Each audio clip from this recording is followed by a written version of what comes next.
Hello and welcome to the Debt Q&A. My name is Breezy. I'm with the Debt Insider. Today we're going to be answering all those burning questions you guys have been asking in Telegram. Whether you guys have a question about a specific project, navigating the ecosystem, or just simply seeking advice on how the debt community works, today we're going to be answering all of them. And again, if you guys have any more questions, please put them in the Telegram.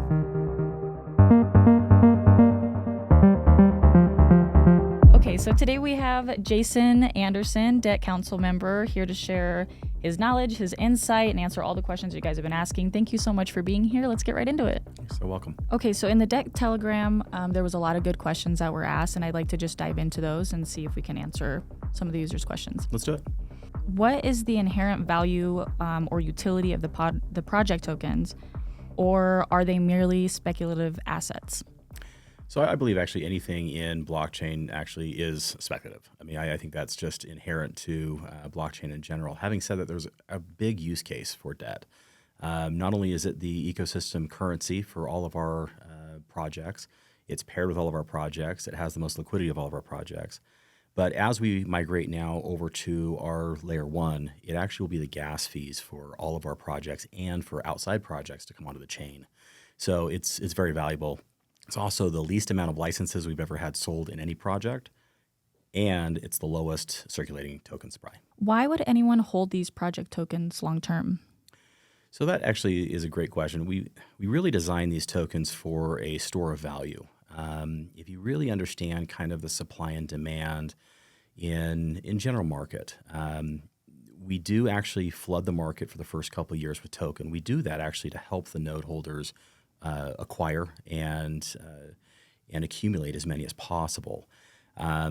With you basically, flooding a market where you have $100 a day coming in, but you're putting $200 a day, hypothetically in token out at current values, you have a couple potential negative side effects. The negative side effects are the people you're giving $200 a day or 200 token a day to. What basically could happen is they could start selling that off and actually start lowering the value of it in the first couple of years. Mm-hmm. Most people think this is a bad thing. For debt, if you actually understand supply and demand, when the royalties come in, it's actually burning that token at a much smaller value, which means you're actually burning more tokens. This actually shrinks supply even quicker than was ever anticipated. So if you imagine holding these tokens long term, if you take out 75% of the token out of circulation, 80% of the supply of circulation, 90% of supply of circulation out, and you're the last one standing, these royalties still come in. And so now it really gets back to who decides the price of a token. Today, it's node holders. At that point in time, it's also node holders. But if you're the last node holder with token, you then can decide whether you're going to hold or sell. And this actually starts gaining traction. All the tokenomics are basically designed for about that 3 to 4 year period. How does revenue from the real world assets interact with the token price, distribution, fees, and buybacks? So it actually is just done in a royalty. So if we sign a royalty agreement with, let's say, a 5-well operator, you've got 5 wells coming on board. They would do that for a number of different reasons. Let's leave that for a different question. But when they come on, we basically get a fixed royalty for those 5 wells that are currently operating. Mm-hmm. That comes into the trust. That trust then converts it into a debt token and then purchases the selected token. So if it's natural gas, it'll go into natural gas. If it's BGLD, it'll go into BGLD. If it's gold, it'll go into gold. But there is no ownership from the node holders to the underlying projects. There's no contractual asset that they're getting from the underlying projects. They're just getting a benefit of the royalty contract, and that royalty contract is just designed, buy tokens and burn them. Another user asked, why can't we see the financial documents verifying all of these details, noting how incredibly important it is and how it forms such a fundamental aspect of the entire ecosystem? It's funny because a lot of people think that, the trust is the only factor of the tokenomics. Right. It really is not the major factor of the tokenomics. The burning, the taxes, and the trading are far beyond what the trust will actually do. And so number one is you don't own the underlying asset. A node holder doesn't have any financial right or investment in these underlying companies. So getting that information would just be totally improper. There are some things coming with the L1 that I believe actually are going to be very good for the ecosystem. So you may not get the financials, But what you will get is you'll actually be able to track the amount of oil coming out of the projects. We're going to do that through RFID chips directly placed in, which then will actually record those transactions directly on. So if you want to see one well, say I want to pull up well 148 today, you can actually go ahead and do well 148. You can say, great, I'm getting XYZ amount of barrels a day out. This will give a lot more transparency to what's actually going on in the physical projects. This is actually something we had to do because no blockchain today will actually do that, which is why the L1 is so important. But that still doesn't give you the right to see full financials of a private company or even a public company, quite honestly, if you're running. What you do get is more transparency of where the royalties are coming from, how they're actually coming in, and you can kind of do your guesstimation on and making sure internally that you believe the system is working correctly. What guarantees are there that a portion of revenue will continue to be used to buy back tokens in the medium to long term? So there is no guarantee on wells or really any commodity that's going. And the main reason for that is there's depletion. So, a well may operate for 2 years or 3 years. A well may operate for 20 or 30. In aluminum, our bauxite mine is already 98 years old. And quite honestly, it's got over 100 years more of mining in it. All projects are not that big. And so you are going to have some assets fall off underneath that will not be paying royalties anymore because they're not getting any out. But hopefully if we're doing our job and our ecosystem is strong enough and our L1 is so amazing that we're basically putting this type of ability for people to tokenize their assets out, what I'm hoping for is that if we do lose, let's say, a well, we got 5 more to replace it. Maybe we do lose 50% of our wells this year, but we have 400 percent more wells coming on next year. It will be a cycle, and that's just because it's not like this stuff is abundant. They call them commodities for a reason, and they will deplete. And so there is no guarantee that one well will always perform. It just won't. Every well, actually over the course of time, actually will deplete. So you're actually getting less and less barrels over a course of time on a particular well. But what you will be able to see, especially on L1, is a full transparency to that well, so you can actually track it during that period of time. What systems are in place to ensure that whales do not buy up a huge number of licenses, which then would lead to owning a large number of the tokens and then dumping on the market?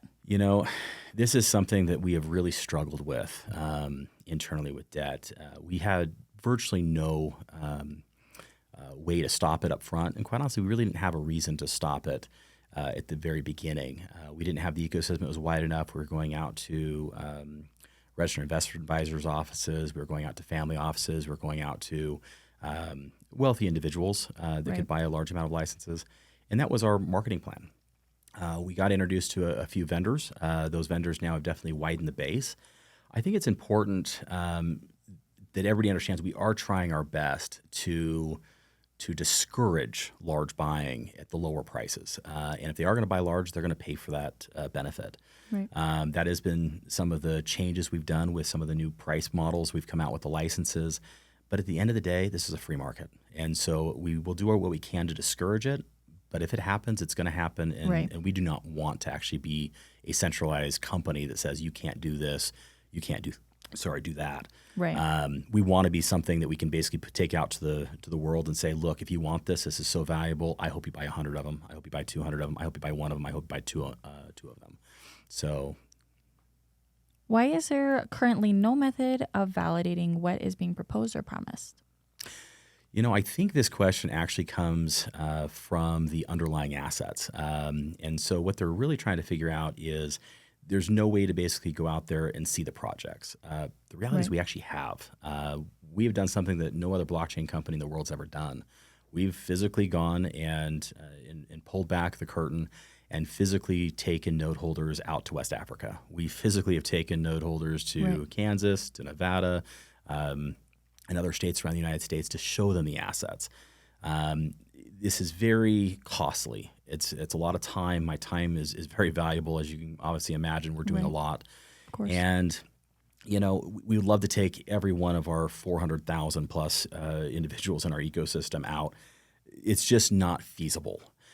So instead of that, we are developing technology that will allow you to basically be there every single second of every single day in live data format over the blockchain.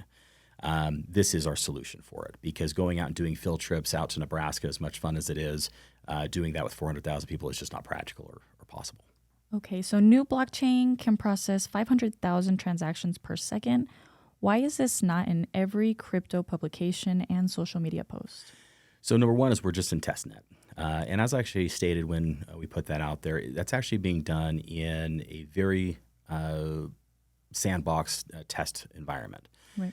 Now, the blockchain is actually designed that the more nodes you put on, the faster it gets. It's actually unlike any other blockchain. Most blockchains, the more nodes you put on, especially with the EVMs today, it actually slows it down and complicates it. We want to be able to bring this to the masses, which means we have to be able to grow with not only our own ecosystem, but also grow with the underlying assets and the amount of demand now we're putting with data to come back to the blockchain. See, with a normal blockchain, it's just about if I send token to one wallet. Our blockchain has to do much more than that. Our blockchain has to send tokens to one wallet and track that. But it also has to say, okay, great. Every X amount of time, we're going to grab the well data that I just talked about, coming back onto the chain and record it. This happens hundreds of times a day from every single well. If we put on millions of wells, that's hundreds of millions of communications back to the blockchain. We have to have something that is able to grow with that type of data processing needed. And so we believe that 500,000 is actually a very fair, reasonable number. And actually, we believe as the more nodes we put on and the larger the ecosystem gets, we'll actually speed up from that. This will actually make us faster than MasterCard and Visa in order to settle a transaction, which would be really cool. Okay, another user asked, why the lack of transparency regarding the portion of revenue that is used to buy back the tokens? How will creating a layer 1 blockchain assist with providing this evidence? So actually, I think we are pretty transparent right now with the royalties. We publish the trust. If you don't know the trust wallet, trust me, anybody will give it to you. The blockchain shows it very clearly, every single buy, every single burn. We actually give every single month on the 19th to 20th, we burn and actually give out an announcement to the public of what actually happened in the last 30 days. Everybody wants the data for the next 30 days. The problem and downside to that is market manipulation. If I gave a sophisticated trader that data, that X amount of dollars in revenue was coming in for a particular project, beforehand, they could pre-buy the market, make the trust buy those tokens for a larger amount, then short the market and actually bring it down. So they are actually taking a majority of that liquidity that was supposed to come out and actually assist that token. It is happening already because people are actually taking that data from the last 30 days and trying to decipher what's going to happen for the next 30. There really is no stopping it, but that's the main reason. Now, the L1 is going to give more data to this, and it's something we're going to have to address with the time. Up front, we actually acknowledged this. We knew this was going to be something that, with the amount of transparency we're trying to give to our ecosystem, everybody's always asked, why does it have a 10% sales tax? I get asked it every single day. This is why. It's basically to hinder or to limit the amount of upside that day traders can actually make on our tokens. So if they pull an 11% or 12% day, we're at least limiting them to 1 or 2%, and we're trying to pull them back. And if we have any major spike in tokens on the way up, hopefully we are limiting those, and we're discouraging that type of activity. Our tokens actually have been on a rapid pace lately on a few of our projects. 10% doesn't mean anything when you're up 100% in 7 days. Right. But it is basically supposed to deter that over the course of time. Why are all coins pre-minted, and how is debt decentralized? So debt is decentralized because we actually do not control. These are all done in smart contracts. It is already placed out. Debt will get more and more decentralized with time. The council has some dictating factors today. We would love to be fully decentralized, and that will happen with the process of L1. I believe when you start a company or you start a project, you need to have adults in the room. You've got a lot of people not understanding the space. You have a lot of people that this may be their first blockchain experience. This may be their first blockchain opportunity to come in and kind of feel it out. It's hard to basically say, look, we've got a multi-billion-dollar market cap token that's physically sitting out here, and we're going to let a bunch of people that have no idea what's going on, kind of do that. Right. Through the course of education and through the course of the Telegram that we're getting these questions from, and a lot of the other publications and videos we're making similar to this, we're hoping we actually educate the community in a fair way that we can actually step away completely. The goal is actually to be a full decentralized platform, and that will happen. Right. It's already happening with votes going out to the node holders, and it will continue to do that over the course of time. Okay, so this is from another user. It looks like wash trading is occurring as they control massive quantities of both BGLD and debt. They can swap between the two and create the illusion of volume. The daily trading volume for BGLD is 300,000. How much of this is genuine? Actually, we don't do wash trading. So you do have some wells that are exchanging from one token to another. They may believe that one token may have more value down the road. We have had a lot of individuals go into debt.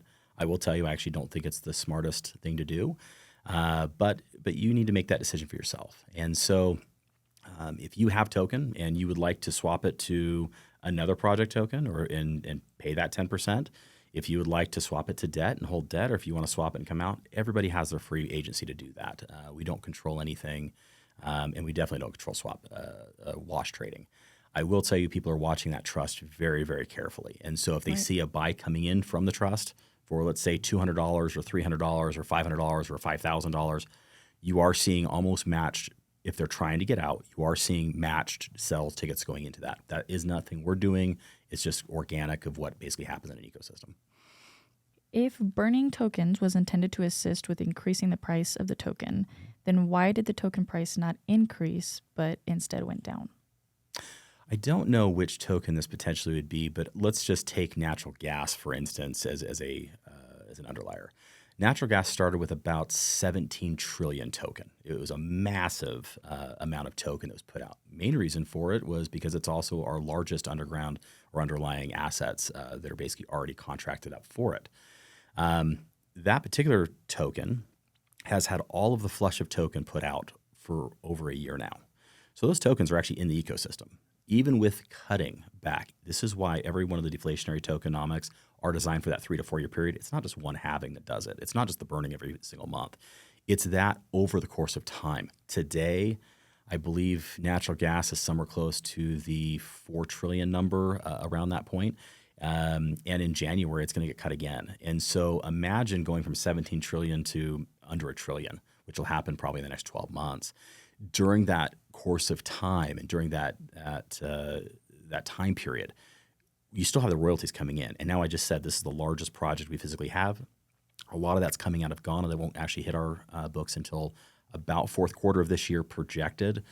We are dealing with some government agencies in that over there that are assisting us with that project, so things get delayed with government contracts. But having said that, you need to understand that the value is coming, but everything is basically flooded to begin with, and then we have to take that back out of the market. We do that to actually incentivize the node holders to hold for the long term and give them the best possibility for success down the road if they do. Can you put something in writing that might help us determine which tokenomics would be best for a farm versus a diamond mine versus technology business with services like travel companies or private jets?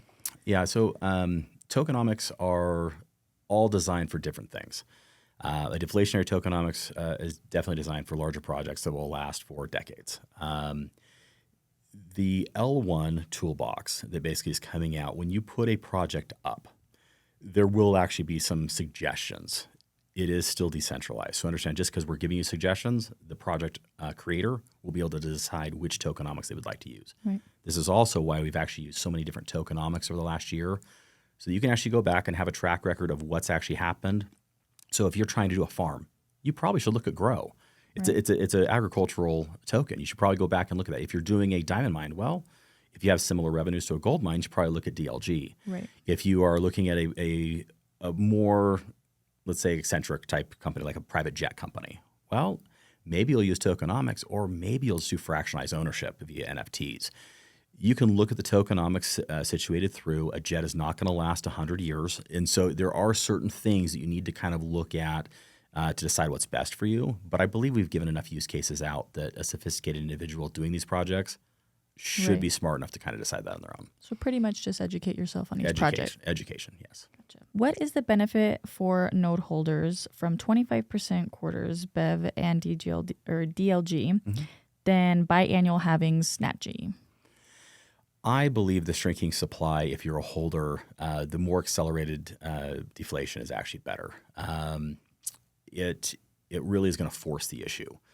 And you can have a couple oopsies with larger deflationaries like BGLD and nat gas, because if you screw up and you sell, you've got a long time before that halving comes again. With the rapid half-lives and the accelerated deflationary with DLG and BEV, you don't really have oopsies very much, because you're burning 25% of that circulating supply, the EGI pool every single quarter, which then will deflate the new issuance into circulating supply. And so if you screw up early, you don't have a lot of mulligans. You're going to have to physically figure out how to go acquire that token back, probably at a higher price, right? If you decided to make the change that you messed up. So hold. Okay, another user asks, can the wrong tokenomics be detrimental to a project? Yes, absolutely. Let's say I have a mom and pop pizza shop, and I do a large deflationary 4,000 day type of deflation that's supposed to last for 100 years.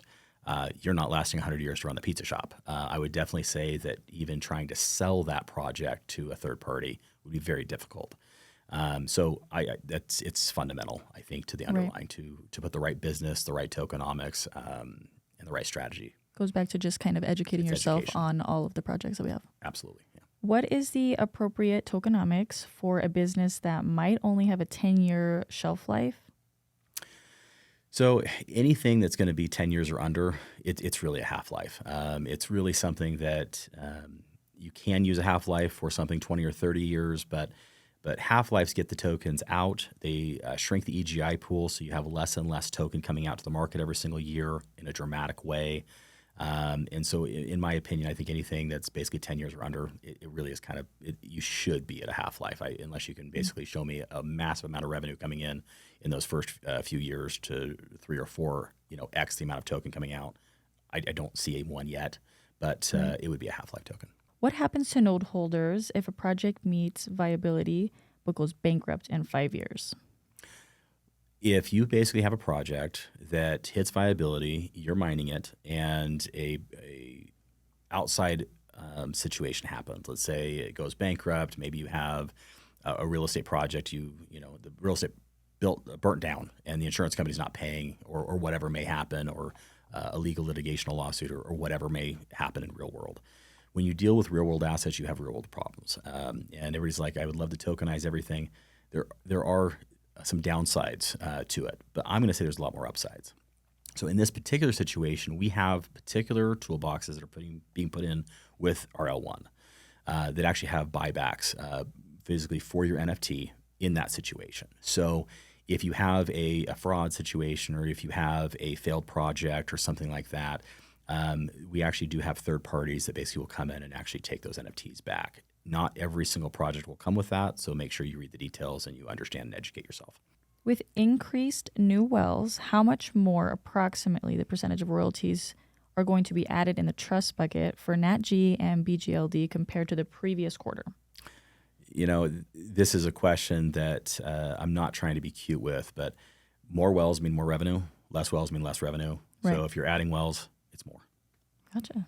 That was easy. Yeah. How many more wells are expected to be online in the third quarter? So third quarter, we have about 155 wells that we were not expecting until late third quarter. We actually are starting to get those revenues quicker. So we actually have some of them kicking in already, and we are currently underwriting about another 300 wells. It just depends on the process of getting these things underwritten. There's a lot that goes into the trade swap of getting these royalties.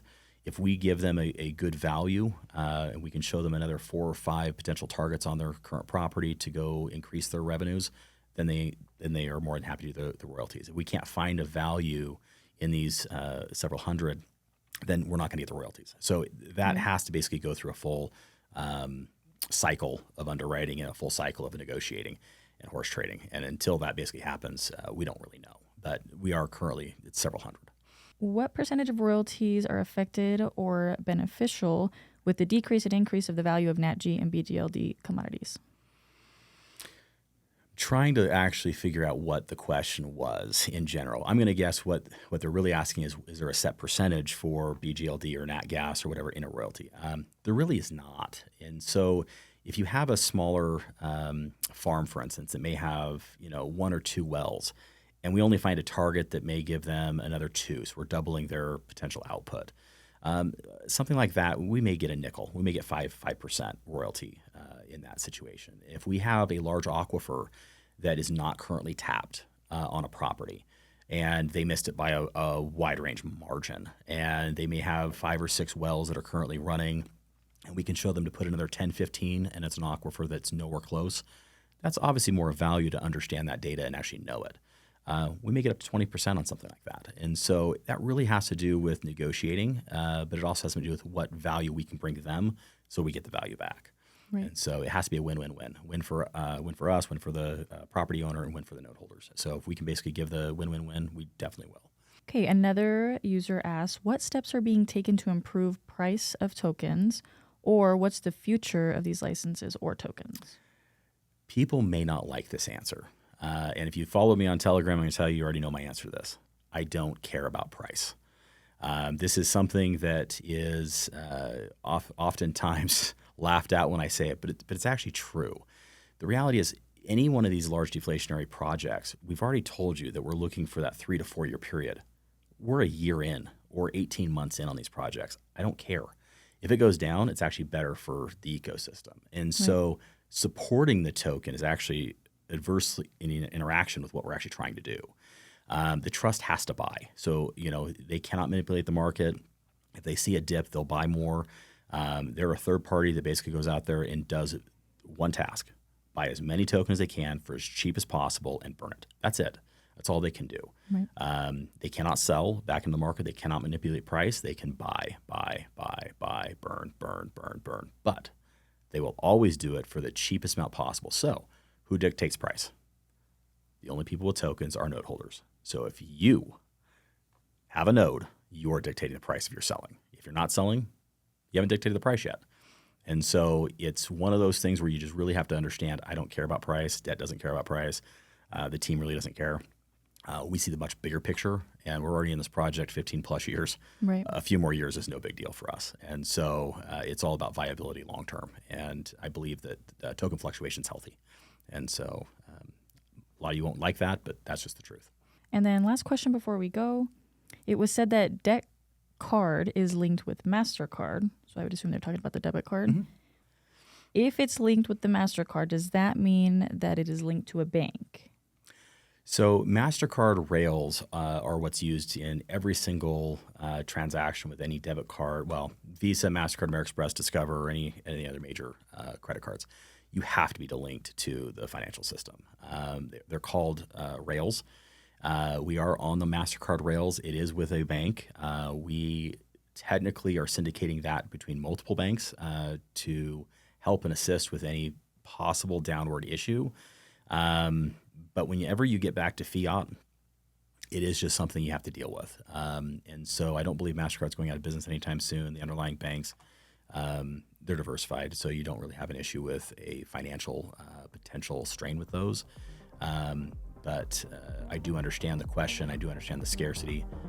My suggestion is just learn how to use crypto, and you don't need the debit card. But that's it's problematic in its own terms, but it's much safer and better. Well, Jason, thank you so much for being here welcome. today. I really appreciate all of those answers. I think that people are going to get a lot of good information out there. And if you guys liked what you hear today, please reach out to the Telegrams or support@thedebtbox.com. Reach out to us. Tell us what kind of questions you have, what you liked, what you didn't like. And again, thank you so much for being here today. So welcome. See you guys soon.